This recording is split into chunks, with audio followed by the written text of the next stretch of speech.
Ya, masih bersama kami dalam Capital Market Update dan masih secara eksklusif bersama kami hadir di sini Bapak Theodorus Ardi Hartoko selaku Chief Executive Officer atau CEO Daya Mitra Telekomunikasi atau Mitratel langsung dari studio CNBC Indonesia. Pak Teddy, kita lanjutkan kembali diskusi kita, ini masih banyak yang bisa kita bahas begitu ya terkait dengan mungkin tadi ya dari segi revenue ataupun juga pendapatan dari Mitratel sendiri. Ini kan kita ketahui bahwa ada dua sektor utama begitu kan dari penyediaan ataupun juga penyewaan menara, kemudian di satu sisi juga dari jasa-jasa lainnya. Mungkin bisa dijelaskan Pak seperti apa sih sebetulnya proporsinya saat ini?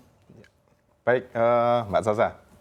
Iya, jadi tadi kami jelaskan ya, kita merencanakan tahun ini akan membukukan sebesar 7,6 triliun. Tentu di dalamnya ada beberapa revenue stream yang menjadi pusat pertumbuhan di kami. 90% dari revenue kami memang disokong dari pertumbuhan bisnis tower, ya. Baik itu pembangunan baru, kolokasi, dan reseller seperti itu. Dan 10%-nya tentu ini adalah didukung dari bisnis-bisnis pendukung lainnya, pendukung bisnis tower. Ini mulai dari bisnis project, ya, project untuk memanage tower-tower itu sendiri, terus fiber optik dan sebagainya. Jadi kami fokus di tiga portofolio utama kami. Pertama tadi di tower bisnis itu sendiri, terus tower bisnis yang berbasis reseller, dan yang terakhir tentu adalah tower related business seperti itu. Dan kita memastikan seluruhnya ini match ataupun sama dengan pertumbuhan yang ada di industri, sehingga kami akan maintain seluruhnya dengan tingkat kesehatan bisnisnya masing-masing seperti itu. Oke. Ya.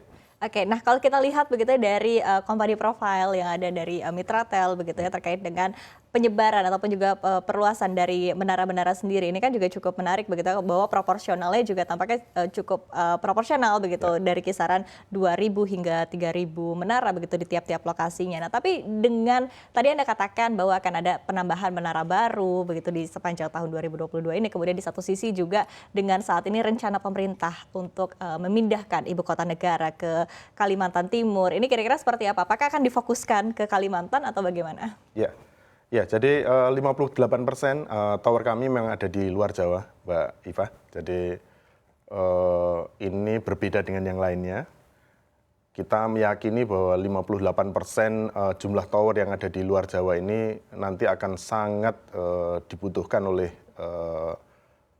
para operator telekomunikasi untuk mengembangkan jaringannya seperti itu. Sejalan dengan tadi 58% ini salah satunya pasti nanti akan kita perluas di wilayah ibu kota negara, di wilayah Kalimantan. Kami sudah bersama-sama dengan grup untuk melakukan pengembangan jaringan baru di sana, mulai dari infrastruktur jaringan transportnya sampai dengan menara towernya. Kita sudah bersama-sama juga untuk memappingkan beberapa titik-titik yang nanti akan berpotensi menjadi pusat traffic atau pusat telekomunikasi yang baru di sana. Nah, ini kita sudah bersama-sama untuk mempersiapkan hal tersebut. Dan tentunya kita meyakini hal ini akan bisa segera terrealisasi dalam waktu yang dekat. Oke. Nah, tadi dengan beragam rencana yang akan dilakukan oleh Mitratel dengan beragam visi dan juga misi gitu, termasuk tadi diantaranya adalah dengan perluasan menara di sejumlah lokasi, termasuk di ibu kota negara baru. Nah, mungkin seperti apa sih sebetulnya dalam skala besarnya begitu ya arah transformasi dari Mitratel, kemudian juga mungkin akan ada rencana-rencana target-target aksi korporasi begitu dalam waktu dekat? Ya, baik. Ini kita sudah merencanakan Mitratel untuk 5 tahun ke depan, Mbak. Dari TowerCo menjadi next generation TowerCo seperti itu. Apa ini ciri-cirinya?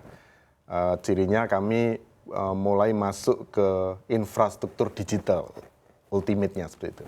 Nah, infrastruktur digital ini harus didukung oleh infrastruktur jaringan digital, salah satunya adalah fiber optik yang sekarang ini sedang kita kembangkan, ya.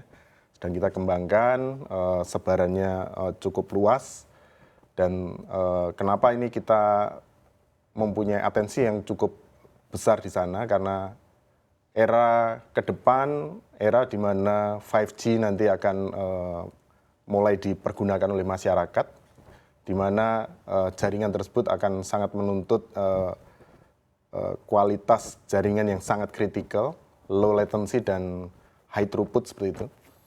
Dan ini nanti diharapkan sebaran jaringan ini akan menjadi sangat luas, baik di daerah-daerah perkotaan ataupun daerah-daerah yang memang sangat membutuhkan otomatisasi dalam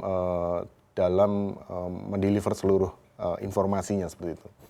Kita sudah mulai bersama-sama dengan operator sejak Mei tahun 2021 yang lalu untuk menginisiasi ya minimal uji coba untuk layanan 5G, karena ini adalah bagian yang juga harus kami siapkan di samping teknologinya itu sendiri nanti akan segera akan masif diimplementasikan di kemudian hari seperti itu.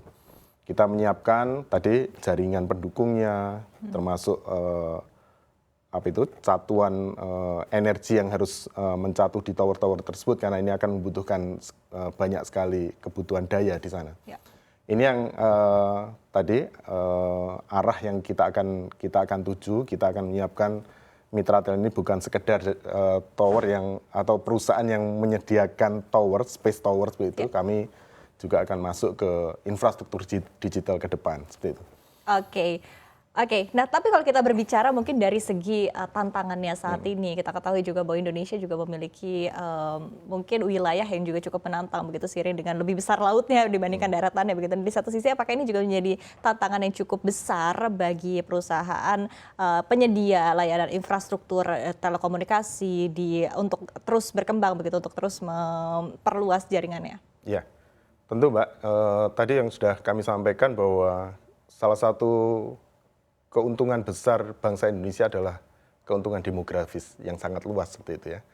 Namun demikian itu membutuhkan effort tersendiri untuk mengkonektedkan seluruh wilayah yang ada itu, sehingga ini menjadi satu tantangan buat seluruh operator telekomunikasi termasuk kami untuk berkontribusi di sana.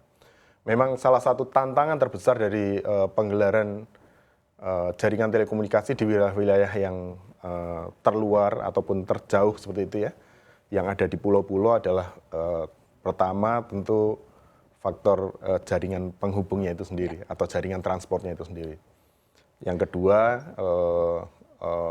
tentunya adalah faktor alam itu sendiri yang notabene tempat tersebut rata-rata sulit untuk dijangkau. Terus yang ketiga tentunya faktor investasi yang juga relatif lebih tinggi dibandingkan yang lain. Nah, kami di Mitratel ini sedang mencoba untuk mengedepankan sinergitas kami di grup untuk membundling seluruh kesulitan tersebut menjadi satu solusi. Mulai dari jaringan transport, kita akan upayakan untuk menyediakan sekaligus solusi connectivity ya, yang entah itu nanti menggunakan jaringan terestrial maupun menggunakan jaringan satelit yang ada di dalam grup kami. Nah, ini diharapkan nanti lambat laun ini akan semakin membuka peluang potensi wilayah-wilayah yang ada tersebut, dan tentunya ini akan kembali kepada kinerja perusahaan yang lebih meningkat tentunya. Nah tapi tadi yang menarik adalah kata-kata investasi nih Pak. Mungkin sejauh ini mungkin sudah dihitung-hitung berapa sih sebetulnya nilai investasi yang dibutuhkan untuk tadi ya perluas jaringan, kemudian juga dengan fiber optik, dengan tadi untuk berupaya memaksimalkan 5G sendiri. Kira-kira nilai investasi yang dibutuhkan sejauh ini berapa? Ya, sangat bervariasi Mbak. Kalau kita bicara elemen tower saja, ya, elemen tower saja kalau kita lihat berbeda antara satu pulau dengan pulau yang lainnya. Tentu ini faktor transportasi yang menjadi kendala di sana. Jadi kira-kira kalau kita bisa hitung kira-kira lah investasi untuk pendirian satu tower itu sekitar 900 sampai dengan 1,2 miliar. Itu kira-kira. Jadi sekali lagi ini tergantung dengan tingkat kesulitan yang ada di masing-masing wilayah seperti itu. Itu. Oke, nah tadi terkait dengan rencana untuk membeli menara begitu. Nah ini ada kabar juga begitu bahwa Protelindo juga ada yang mau jual nih Pak. Ini kira-kira seperti apa? Apakah Mitratel berminat begitu? Menarikkah? Ya, kita selalu berpikir ataupun kita selalu melakukan analisa terkait dengan apa itu seluruh pertimbangan apakah kita akan melakukan akuisisi, merger dan sebagainya. Segala kemungkinan bisa kita lakukan dan tentunya mana yang memberikan manfaat yang sangat besar untuk artinya masih ditimbang-timbang begitu ya Pak ya, masih dilihat kira-kira seperti apa yang akan cocok begitu dengan Mitratel ke depannya. Oke, menarik sekali diskusi kita hari ini. Terima kasih sekali ya Pak Teddy. Tapi sebelumnya mungkin ada satu pertanyaan terakhir ya Pak ya, terkait dengan kira-kira untuk jangka waktu 5 tahun ke depan, rencana-rencana ataupun juga harapannya nih Pak untuk Mitratel ke depannya, kinerja yang akan dicapai oleh Mitratel ke depannya dalam 5 tahun ke depan seperti apa? Ya, kami di 5 tahun ke depan juga mempunyai 3 strategi yang ada di kami. Tentu pertama kami harus meletakkan fundamental yang cukup kuat. Ini yang sudah kita mulai sejak tahun 2021 sampai nanti di 2022 ini. Fundamental yang kuat ini tentu didorong dari pertumbuhan bisnis tower itu sendiri, mulai dari penambahan jumlah tower, kolokasi, tenansi rasio, kinerja operasional yang efisien seperti itu. Selanjutnya nanti kita akan masuk ke fase investasi yang sesuai untuk masa depan tadi. Beberapa portofolio baru mulai kita jalankan. Ini inisiasinya sudah kita lakukan dan diharapkan nanti di tahun 2023 ini sudah sampai suatu tahap yang matang seperti itu. Dan tentunya di akhir kita akan memastikan seluruh investasi yang kita tanamkan itu bisa dipanen seperti itu ya. Kalau itu sudah bisa dipanen, tentu kita akan melihat potensi dan peluang-peluang lain di bisnis tower apalagi yang kita akan kembangkan. Apakah kita akan masuk ke bisnis-bisnis pendukung lainnya ataupun kita akan masuk ke region di luar seperti itu. Saya kira itu, Mbak. Oke, baik.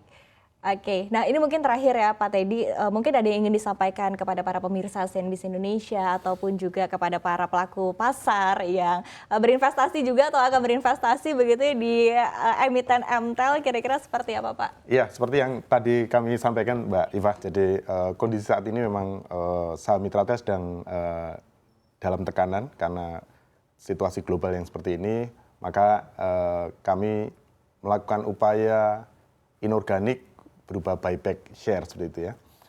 Tentunya harapan kami sangat besar untuk bisa mengembalikan kepercayaan seluruh investor dengan mengembalikan saham sesuai dengan harga pada saat mendekati IPO. Tentunya langkah-langkah sudah kita siapkan, kita juga sangat mengedepankan aspek regulasinya seperti itu dan diharapkan nanti dalam jangka waktu 2-3 bulan ini buyback ini akan memberikan hasil yang optimal untuk Sudah semuanya. ada kisarannya kira-kira Pak berapa? Apakah betul informasi yang beredar sekitar 1 triliun rupiah begitu? Betul, kami mengalokasikan dana dari kemampuan kami sendiri itu sekitar 1 triliun dan diharapkan ini nanti akan bisa cukup optimal. Oke, baik. Terima kasih sekali Pak Teddy. Terima kasih Chief Executive Officer atau CEO dari Daya Mitra Telekomunikasi, Bapak Theodorus Ardi Hartoko telah bergabung bersama kami dalam CNBC Indonesia dan langsung hadir di studio CNBC. Sukses dan sehat selalu untuk Anda. Terima kasih.